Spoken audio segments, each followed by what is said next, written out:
하나님 말씀 에스라 1장 1절에서 11절 말씀입니다. 바사왕 고레스 원년에 여호와께서 예레미야의 입을 통하여 하신 말씀을 이루게 하시려고 바사왕 고레스의 마음을 감동시키심에 그가 온 나라에 공포도 하고 조서도 내려 이르되 바사왕 고레스는 말하노니 하늘의 하나님 여호와께서 세상 모든 나라를 내게 주셨고 나에게 명령하사 유다 예루살렘의 성전을 건축하라 하셨나니 이스라엘의 하나님은 참 신이시라.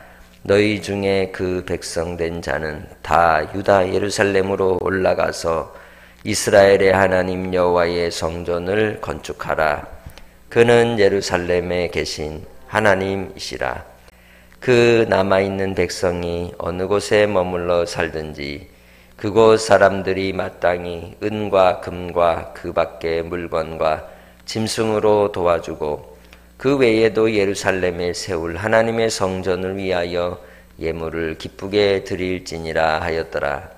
이에 유다와 베냐민 족장들과 제사장들과 레위 사람들과 그 마음이 하나님께 감동을 받고 올라가서 예루살렘의 여호와의 성전을 건축하고자 하는 자가 다 일어나니 그 사면 사람들이 은그릇과 금과 물품들과 짐승과 보물로 돕고 그 외에도 예물을 기쁘게 드렸더라.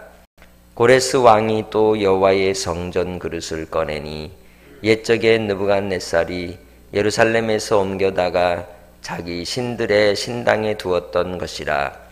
바사왕 고레스가 창고지기 미드르닷에게 명령하여 그 그릇들을 꺼내어 세워서 유다 총독 세스바살에게 넘겨주니 그 수는 금 접시가 30개요 은 접시가 1000개요 칼이 29개요 금 대접이 30개요 그보다 못한 은 대접이 410개요 그 밖에 그릇이 1000개이니 금, 은 그릇이 모두 5400개라. 사로잡힌 자를 바벨론에서 예루살렘으로 데리고 갈 때에 세스바살이 그 그릇들을 다 가지고 갔더라. 아멘. 하나님의 말씀은 분명한 역사적 근거와 기원을 가지고 그 배경 속에서 실제로 있었던 그러한 사건들을 통해 하나님이 살아계심의 역사들을 나타내 주십니다. 오늘 우리 시대 속에서도 하나님은 살아계셔서 역사의 주인이시고 또 그 역사 속에 자기 백성들을 택하시고 건져내시고 하나님의 나라의 상속자로 이 땅에서 예수님을 주인으로 모시고 살아가도록 부르시는 줄 믿습니다. 그 가운데 우리가 부름을 받았고 또 부름받은 자로서의 중요한 사명이 무엇이냐? 예배자로 살아가는 겁니다. 오늘 우리는 주님 안에서 예배자라는 것을 기억하시기 바랍니다. 그래서 이렇게 고백해 봅니다. 나는 예배자다. 아멘. 그럼 예배자라는 것이 무엇입니까? 하나님을 경외하고 섬기는 자라고 말할 수 있습니다. 하나님께서 하나님을 섬기고 경외하는 일을 위하여 성전을 두시고 성전에서 제사하며 주를 섬기게 하셨으나 이스라엘 백성들이 하나님을 거역하고 배반하고 하나님과 세운 언약의 약속을 파기함으로 결국 그들을 팔아넘겨 바빌로니아의 포로가 되게 하고 종이 되게 하고 노예가 되게 하고 멸망당하는 비극의 역사를 우리는 잘 알고 있습니다. 그 역사 속에서 하나님이 예언한 선지자들을 보내어 끊임없이 너희들은 망한다. 너희들은 망한다. 깨어라. 회개하라. 돌이키라 할 때에 그 말씀을 귀담아 듣지 않으므로 결국 멸망이 임하게 되었고 그들이 이 포로가 되어서 자기의 땅을 벗어나 강제로 이주를 당하게 되죠. 지금 우크라이나 사태를 보십시오. 러시아가 전쟁을 일으켜서 우크라이나를 점령하면서 동부 지역에 있는 그 점령된 지역의 사람들을 어떻게 했어요? 강제로 모스크바 북부 지역에 블라디미르라고 하는 동네로 끌고 갔어요. 40만 명이나 강제로 데리고 이주를 시켰다고 합니다. 자기 고향에서 1000km 떨어진 곳으로. 근데 이 이스라엘도 그들이 포로로 끌려가 이제 바빌로니아에 거주하며 살다가 예레미야가 예언한 대로 70년이 되어서 너희가 돌아온다 했더니 정말 때가 되어서 하나님이 페르시아에 왕을 세웠는데 이 오늘 본문에 나오는 고레스라고 하는 왕이 나타나서 그 왕이 바빌로니아를 무너뜨리고 새롭게 세운 나라가 페르시아인데 이 나라가 세워지면서 이 고레스가 하나님을 경외했다는 겁니다. 그리고 그가 특별히 다니엘을 통하여, 다니엘은 1차 때 포로로 끌려온 사람이잖아요. 그리고 그가 바로 바빌로니아의 제국의 총리로 섬겼고 오늘 고레스 때에도 섬겼어요.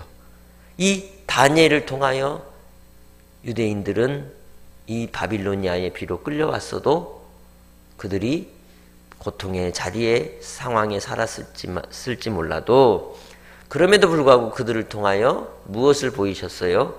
하나님이 살아계심을 보이셨기에 이 고레스도 이 소식을 잘 알고 있을까요? 모를까요? 잘 알고 있었던 겁니다.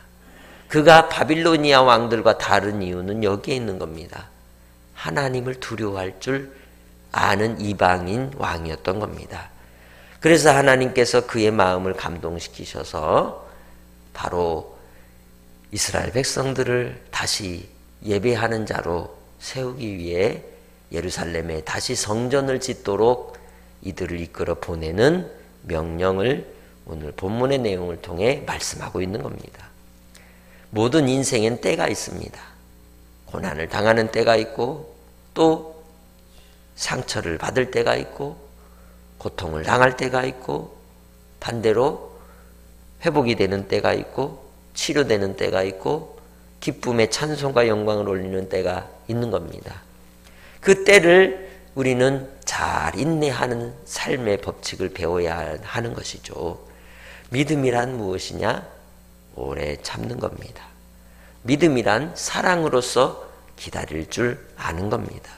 이 땅의 인생의 삶의 법칙도 오래 참을 줄 아는 것을 통해 인격이 다듬어지고 또 우리가 이루고자 하는 꿈과 소망들이 이루어지는 것처럼 하나님께서 그 때가 참에 이스라엘 백성들을 예배자로 다시 예루살렘에 돌이켜 보내시기 위해 오늘 세스바살 총독을 세우고 성전에 물건들을 다시 모아서 그들로 보내는 것처럼 오늘 우리도 주님께서 때가 되어 2000년 전 예수 그리스도를 이 땅에 보내시고 우리를 위해 십자가에 죽으시고 십자가의 은혜로 나를 하나님의 자녀 삼아 주신 것처럼 이제 나의 삶의 속에서도 하나님께서 때를 따라 돕는 은혜로 우리를 지키시고 보살펴 주시고 인도하심을 굳게 믿으시기를 바랍니다. 무엇보다도 하나님을 경외함이 어디에서 나타나느냐? 믿음에서 나타나는 겁니다. 하나님을 신뢰하면서 나타나는 줄 믿습니다. 하나님을 향한 신뢰를 따라 우리가 예배자로 주를 섬기는 자가 복 있는 사람입니다. 말씀을 가까이 하는 자가 복 있는 사람입니다. 하나님과 사귐이 있는 자가 복 있는 자인 줄 믿습니다. 오늘 이 새벽에도 하나님께 간구하며 기도할 때 오늘 하나님 아버지 예배자로 살게 하옵소서. 오늘도 하나님의 뜻하신 바를 따라 인내할 줄 알게 하옵소서. 오늘도 주님과 동행함으로 주의 뜻이 이 땅에 이루어지기까지 말씀에 귀를 기울이며 영적으로 깨어있는 자가 되어 하나님의 음성을 듣고 성령의 인도함을 받는 성령 충만한 삶을 살도록 주님 함께 해 주옵소서. 기도하며 주님 안에 거하는 복된 성도들이 되시기를 주의 이름으로 축복합니다. 하나님 아버지 감사합니다. 오늘도 주님 은혜 아래 우리를 예배자로 부르시고 주를 섬기게 하시니 감사합니다. 오늘도 예수 그리스도께서 우리의 주인이 되심을 고백합니다. 주님을 신뢰하고 주님을 의지함으로 인내하는 삶을 살아가게 하시고 복음의 능력이 나타나 하나님이 우리와 함께 하심을 만민이 알게 하여 주옵소서. 지금도 어려움을 당하는 이들이 있습니다. 질병 때문에, 전쟁으로 인해서 모든 것을 잃어버리고 가족까지 잃어버린 이들이 있습니다. 아버지, 여러 가지 상황 속에서 눈물 흘리는 이들의 눈물을 닦아주시고 긍휼과 자비를 베풀어 주시고 하나님의 살아계심의 은혜를 덧입혀 주옵소서. 불쌍히 여겨 주옵소서. 오늘 한날도 우리 성도들 믿음으로써 한날의 삶을 힘있게 살아가게 하시고 담대하게 살아가게 하시고 아버지의 뜻을 이루기까지 주님 앞에 예배자로 나아가게 하옵소서. 주님만을 사랑하고 감사하며 예수님의 이름으로 기도합니다. 아멘.